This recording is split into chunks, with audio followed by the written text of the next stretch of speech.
Hello दोस्तों, एक बार फिर से हमारे यूट्यूब चैनल पे आपका स्वागत है। और आज के हमारे वीडियो का टॉपिक है डेटा मॉडल्स। तो समझेंगे डेटा मॉडल क्या होता है और डेटा मॉडल्स के types. A database can be design in different way depending on the data being stored.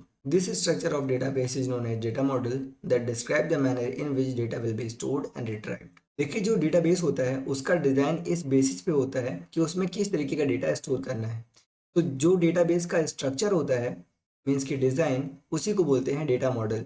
जो डेटाबेस का स्ट्रक्चर है वही डिस्क्राइब करता है कि डेटा को किस मैनर में स्टोर करना है और किस मैनर में डिस्प्ले करना है। Data model consist of components for describing the data, relationship among them and the constant that hold data. जो डेटा मॉडल होता है यानी कि स्ट्रक्चर ऑफ डेटाबेस, वो कई सारी चीज़ों से मिलकर बनता है। जैसे कि कुछ कंपोनेंट्स जो डेटा को डिस्क्राइब करते हैं कि किस तरीके का डेटा डेटाबेस में स्टोर होना है।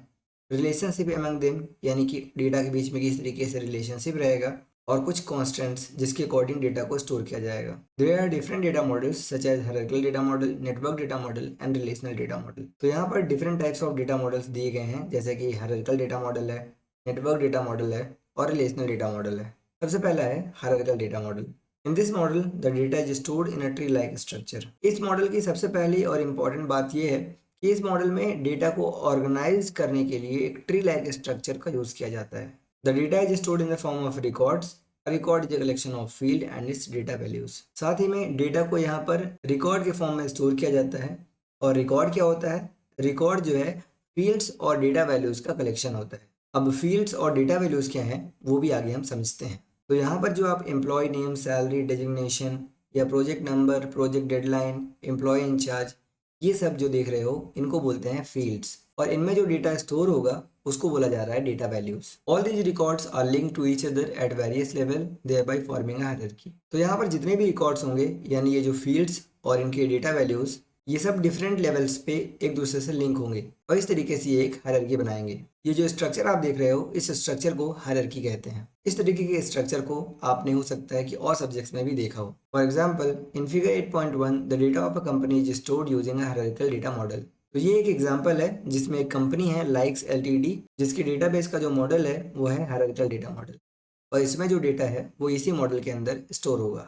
नेक्स्ट आ जाते हैं network data model. In this model multiple records are linked to the same master file. Network data model में multiple records same master file से लिंक्ड होते हैं।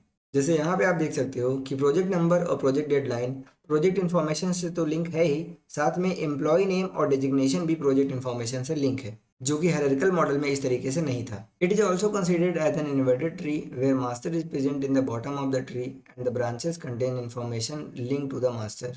नेटवर्क डेटा मॉडल के स्ट्रक्चर को इन्वर्टेड ट्री की तरह कंसिडर किया जाता है। जैसे एक पेड़ को उल्टा करते हैं तो रूट्स ऊपर आ जाती हैं, उसी तरीके से लाइक्स एलटीडी यहाँ पर रूट का काम कर रही है।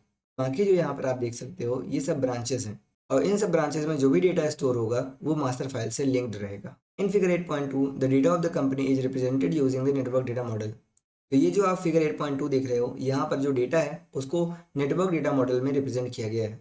नेक्स्ट अब आ जाते हैं रिलेशनल डेटा मॉडल पे। This data model is based on the principle of setting relationships between two or more tables of the same database. It is the most commonly used database model. देखिए, जो relational data model है ये एक बहुत ही commonly use database model है, यानी ज़्यादातर यूज इसी का किया ही जाता है। देखिए, इस डेटा मॉडल के बिहाइंड जो प्रिंसिपल वर्क करता है वो ये है कि यहाँ पर दो या फिर दो से ज़्यादा टेबल्स के बीच में रिलेशनशिप स्टेब्लिश किया जा सकता है, लेकिन उसके पीछे एक क्राइटेरिया है कि जो टेबल्स हैं वो सेम डेटाबेस के अंदर होनी चाहिए। Let us study about this model in detail. तो आइए यहाँ पे हम थोड़ा डिटेल में समझते हैं इस मॉडल को। The relational database model was proposed in 1970 by E F. Codd. तो 1970 में ई.एफ. कॉड ने इस मॉडल को प्रपोज किया था। सबसे पहले इन्होंने ही इस मॉडल को सबके सामने रखा, वो भी 1970 में। Relational database model is the most common type of database model. ये तो हम पहले भी बोल चुके हैं। The data element are stored in the different table made up of rows and column. तो जैसे कि आपने इससे पहले के दो डेटा मॉडल्स में देखा कि वहां पर जो डेटा है उसको ट्री लाइक स्ट्रक्चर में स्टोर किया जा रहा है, बट यहाँ पर डेटा को टेबल्स के अंदर स्टोर किया जा रहा है जो कि बनी होती है रोज एंड कॉलम से।